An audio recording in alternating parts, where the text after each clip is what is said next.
Jenis-jenis pengobatan alternatif di Indonesia. Mas Haji, apakah selain meditasi dari Anda ada pengobatan-pengobatan alternatif yang pernah Anda tahu? Saya hampir tahu semua pengobatan-pengobatan alternatif di Indonesia, khususnya di Jawa ini. Jadi ada yang sebenarnya pengobatan alternatif namanya juga alternatif dari berbagai pilihan.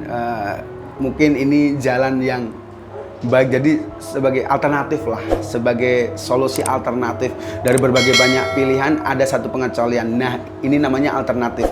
Ada berbagai banyak metode pengobatan, misal dari medis, pengobatan alternatif yang tidak menggunakan bahan kimia, biasanya doa atau menggunakan benda-benda spiritual, itu namanya alternatif.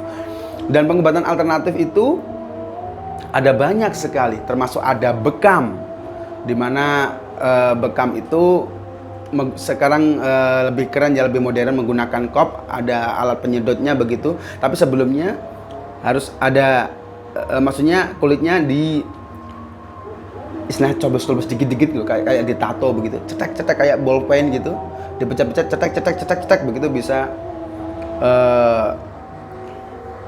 sedikit membuka pori-pori pada kulit, kemudian dikop, disedot begitu, sehingga darahnya nanti bisa keluar begitu.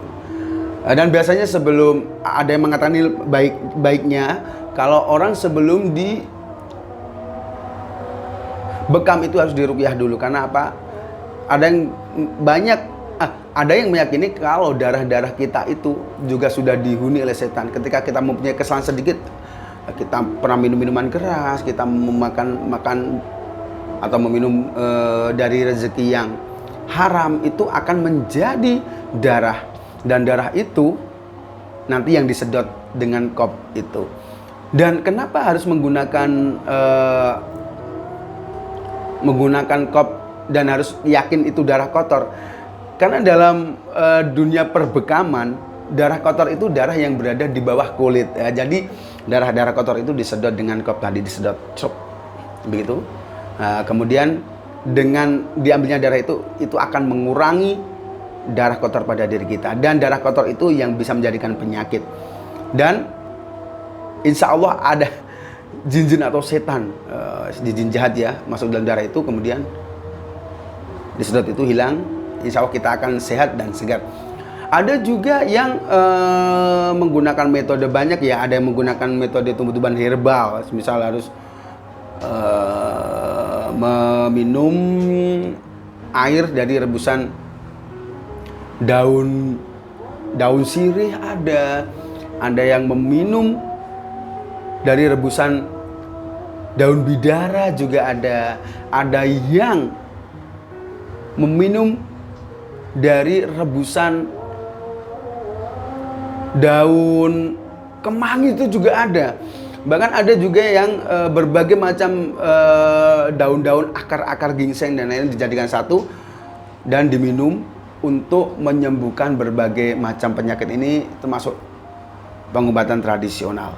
Dan juga ada yang menggunakan metode batu, seperti dulu sejarahnya ada Ponari itu, yang konon dia mendapatkan batu dari langit. Ada petir, tiba-tiba ada batu di sebelahnya, atau entah bagaimana ceritanya itu, dan batu itu dicelupkan di dalam air dan kemudian diminum oleh orang yang sakit, insya Allah itu akan sembuh katanya bisa sembuh. Itu ada mitos seperti itu. Itu juga bagian dari pengobatan tradisional atau pengobatan alternatif. Dan ada juga yang menggunakan metode doa, di mana dengan metode doa atau suwo ini, semisal ada air, metodenya menggunakan air segelas, kemudian didoakan, kemudian diminum oleh orang yang sakit, dan insya Allah itu akan sembuh katanya. Dan ada yang cocok seperti ini, bisa sembuh begitu. Kemudian ada yang pengobatan reiki, pengobatan tenaga dalam, ada yang menggunakan jimat ditulis-tulis kayak Arab-Arab begitu, kemudian dicelupkan di dalam air, kemudian diminum oleh orang yang sakit, bisa sembuh. Ada yang seperti itu. Kemudian ada pengobatan alternatif pijat, pijat saraf seperti itu ada. Dan kemudian ada pengobatan alternatif namanya apa ya? Meditasi. Termasuk saya yang sebagai pelaku meditasi, di mana meditasi ini adalah sebuah pengobatan alternatif yang sebenarnya sudah lama dilakukan oleh ahli-ahlinya terdahulu, dan insya Allah meditasi ini akan menyembuhkan dari berbagai macam penyakit. Caranya cukup mudah, Anda bersila, Anda mengatur nafas, dan Anda bisa melakukan meditasi dengan baik. Dan berkaitan dengan meditasi, pengobatan alternatif ini, jika Anda memang berniat meditasi dan ingin saya bimbing secara langsung, Anda bisa menghubungi kontak yang berada di deskripsi video ini.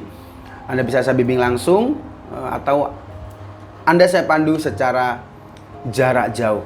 Saya pribadi atau boleh banyak, silahkan Anda pribadi bisa saya bimbing. Dan ketika Anda berkelompok juga boleh. Karena apa? Selain meditasi bisa menyehatkan orang yang sakit atau menyembuhkan orang yang sakit, insya Allah akan bisa menjadikan pribadi yang lebih santai, lebih tenang, yang pastinya akan lebih sehat insya Allah. Semoga ini bermanfaat dan jangan lupa meditasi.